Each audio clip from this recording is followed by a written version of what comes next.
Aora, a world where mortals live, die, and are reborn through the turning of the wheel. The cycle of reincarnation watched over by the gods, and made possible through pillars of a mystical substance known as Audra. 5 years ago, you traveled from your home to the Deerwood, a nation that had waged war against the incarnated god of light, Aethys, resulting in his destruction.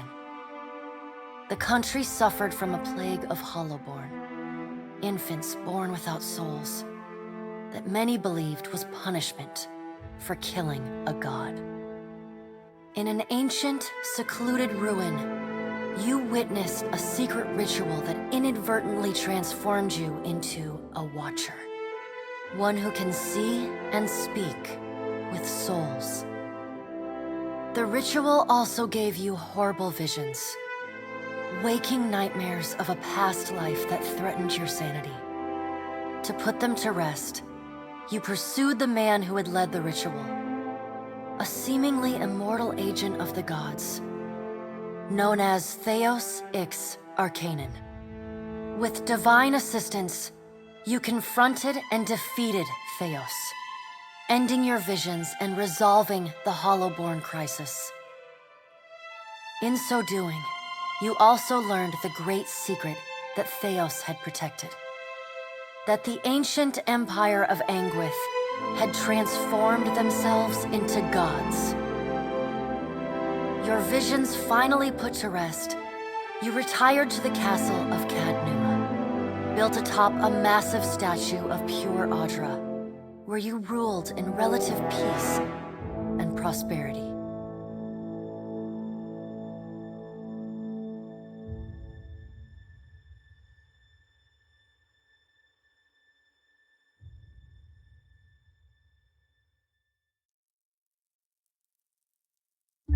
Made a nice story. You fixing up that old keep? Lifting the curse? Must have told it 100 times.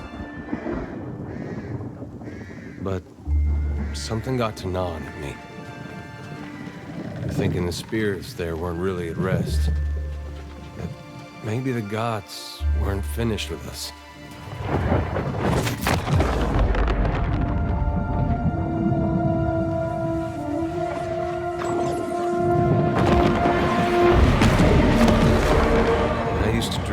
My God came back. He would forgive us.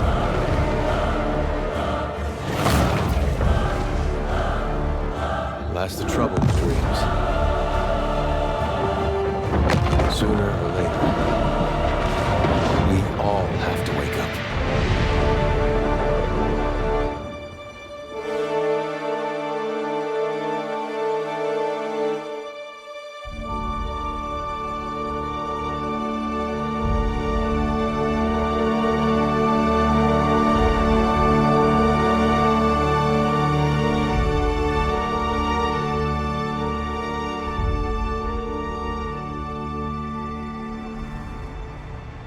And so you wake to a sleepless world, the in-between of life and death. Follow your memories. You have been here before.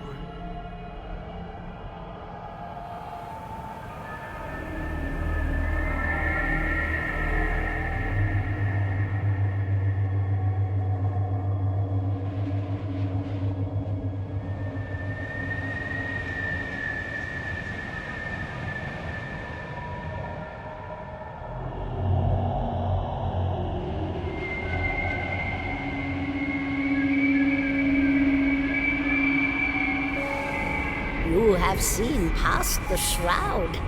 You are a Watcher now, and a Watcher you will stay. A Watcher sees souls, knows their pasts, and the souls see them back.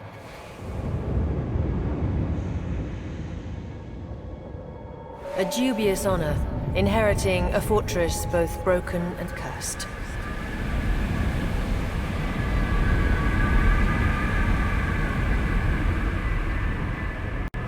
What is a god? A higher power?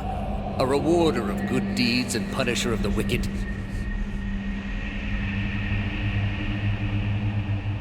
The gods aren't real, but something else entirely. Something created by people.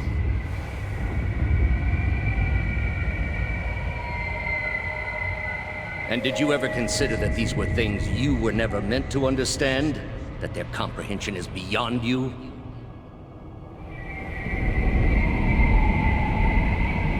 Let the world see. Let them decide what to do. The wheel has turned again, Watcher. Come.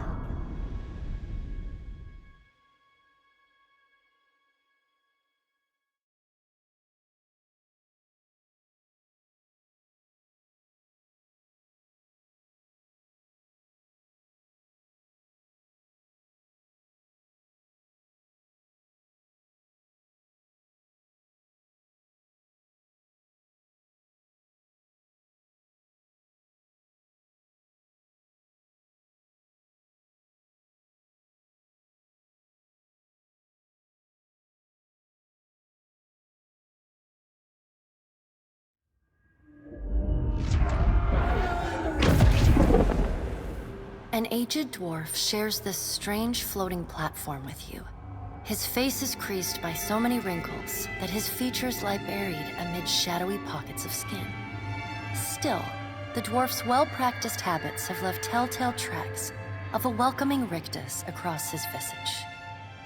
You can see his smile coming before it blooms, reshaping the dwarf's face from a hanging sack of flesh into something resembling an oddly carved, merry gourd, replete with unhealthy bumps and discolored splotches.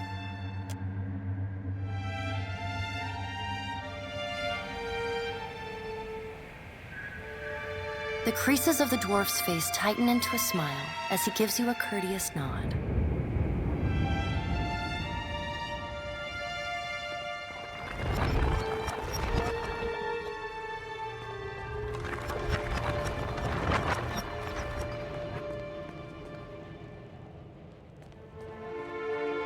Sit.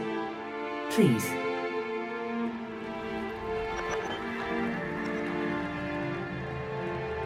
Thank you for joining us, Watcher of Cadnua.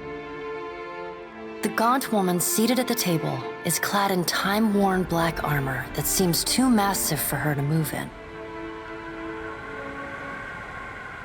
A pale, slender neck rises from the gorget, topped by a hollow face. The milky skin stretched across it is delicate and translucent, like parchment that has been scraped clean too many times. She is preoccupied with the arrangement of cards on the table between you. With each movement, her armor squeaks and groans as though bearing an incredible weight. She places a final card, gives a nod of satisfaction, and raises her eyes to meet yours. Your brush with the divine has drained you of your powers, fractured your memories. Look upon these cards. They represent the courses of your life. You alone know best how they flowed. Arrange them to fit what you remember.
Does everything appear to be in order?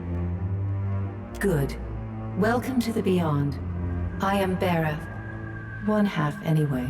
She points a finger in the direction of the dwarf who led you here. Though the movement is slight, her gauntlet squeaks like a rusty hinge. The dwarf's rictus returns as he nods in the woman's direction. Tell me, do you remember when we last met?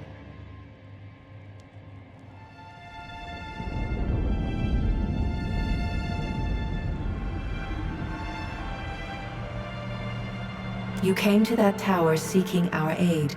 You prayed for help in reaching Theos, beyond the Court of Penitence, but would not pledge yourself to me.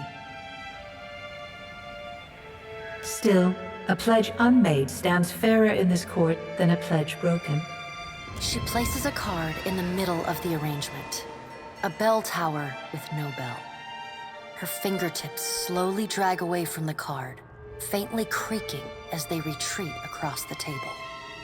You had need of the gods once before. Now it seems we have need of you. The being that occupied Odnua's statue beneath your castle was the dead god, Aothus. Of this we are certain. What we do not know is what his intentions are. Though Aothus stole a large fragment of your soul, you were strong enough to survive the onslaught and enter the in-between. You and he are still connected.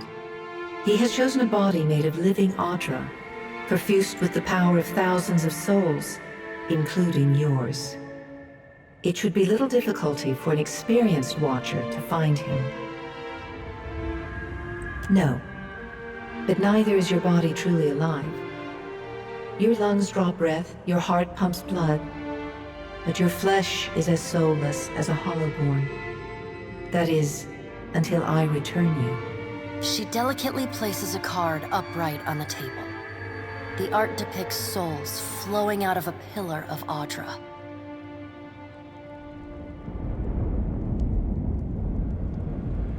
I know. It is my business to know. 322 in Cadnua and your surrounding lands. Their souls remain in Aothus still. You have the power to save them.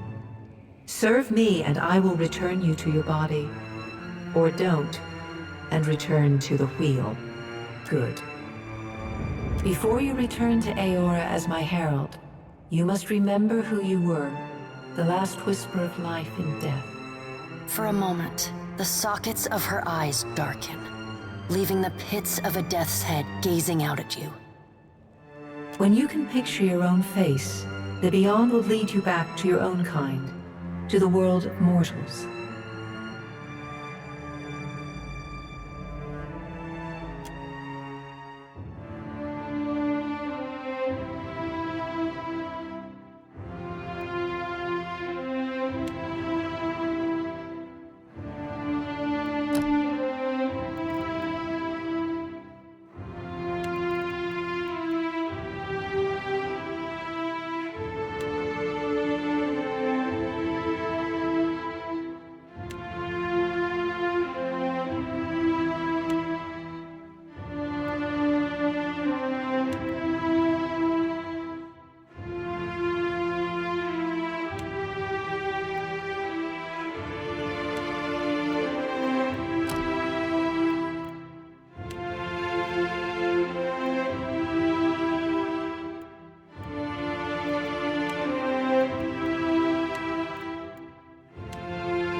I'll go on ahead.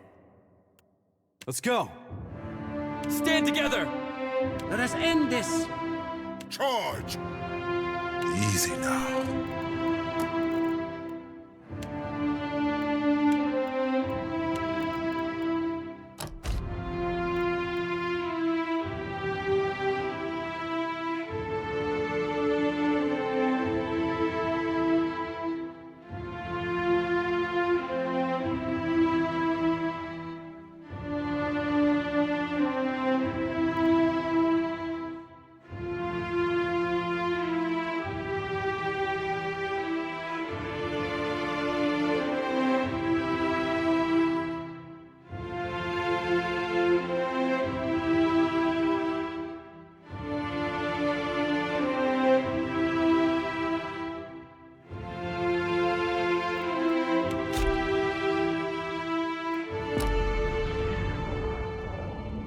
Go forth now, Watcher, as my herald.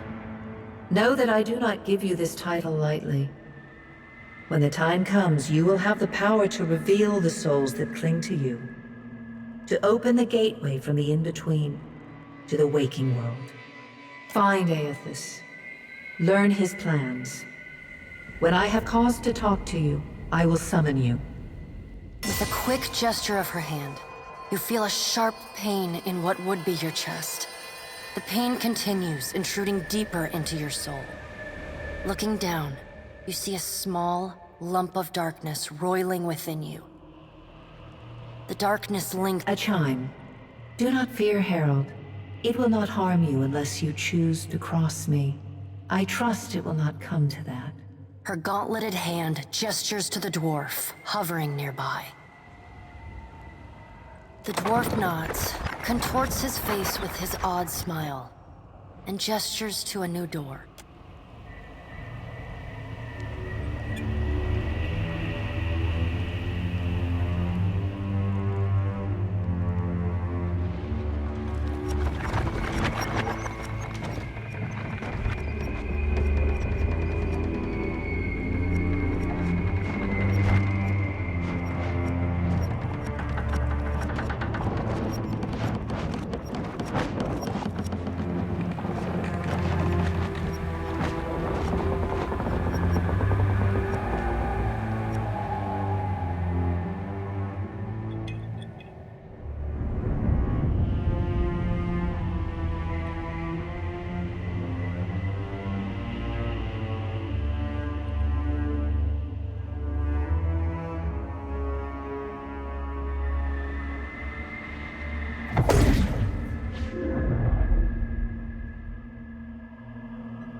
The return to your body feels like waking after a fitful drunken sleep. The rocking of the ship sends pain. Adair watches over your body with a glazed look, taking long, even tokes from his pipe. At the first movement of your chest, he starts. His gasp, mid-puff, sends him coughing and straining for breath. No, there's no way. You're awake. What are you doing awake? How are you feeling? Alive's a big improvement. I hate to cast a pall over your recovery, but I'm afraid I have some bad news for you. The voice echoes from inside the bust. The remains of the steward of Cad Nua. Cad Nua has been destroyed. Aethys possessed the statue of Maros Nua and rose from the ground, consuming the souls of all nearby. It is only by the exceptional strength of your soul that you survived. And even then, just barely.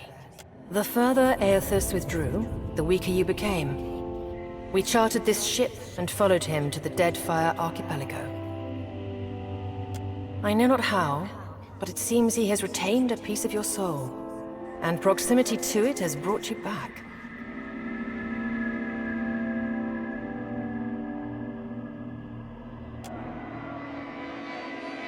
Misfortunes brewing topside, we... Migrants fires the captain stirs. An older man with ale-sour breath rubs his bloodshot eyes and stares at you. Engrim, the smell of drink on your breath could wake the very dead. Now what's this about? Pirates. They're demanding parley with you, Captain. I know this is asking a lot, but you better arm yourself and get on deck. Should be some gear in there.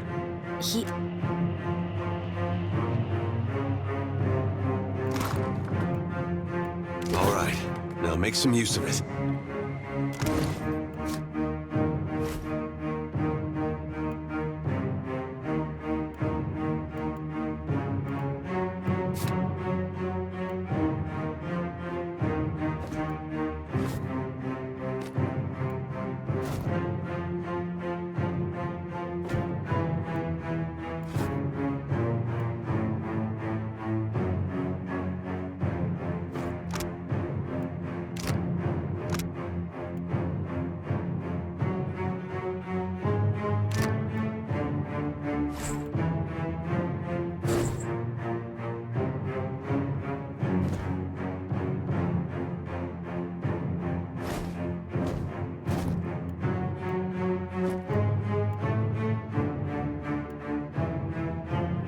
The pirates of Deadfire are notorious.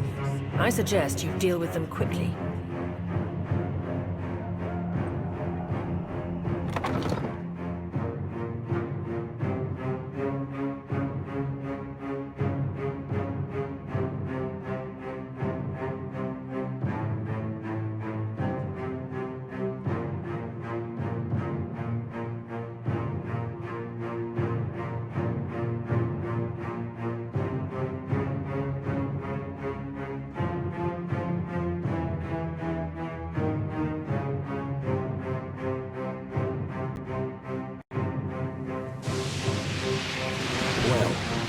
What have we here? A little sloop? Lost and alone in the storm?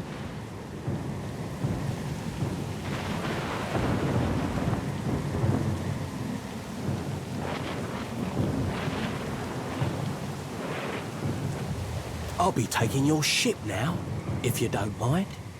And especially if you do.